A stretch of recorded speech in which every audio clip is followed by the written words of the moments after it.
Jajčna prosto, sad će reći komšiju Jusufu to. Oh, hallo Nachbar.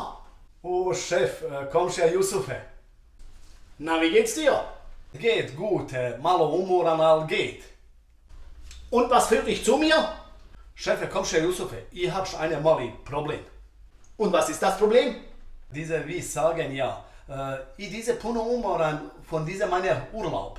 Also du bist müde von deinem Urlaub. I diese meine Heimat, 3 Wochen bio sam dole, klimu napravio und diese meine kupatilo, diese renoviru.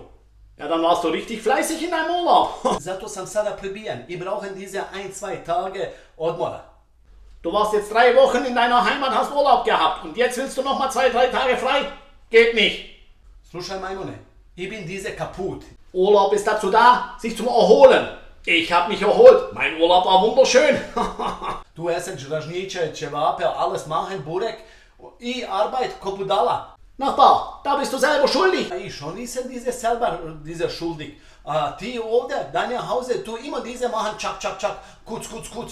Das Haus muss man pflegen, weil das Haus ist na klar das Kapital. Regal jetzt. Tu imaš kuću ovdje i haben diese kuću dole. Jetzt egal, ich brauchen diese slobodno 2 Tage.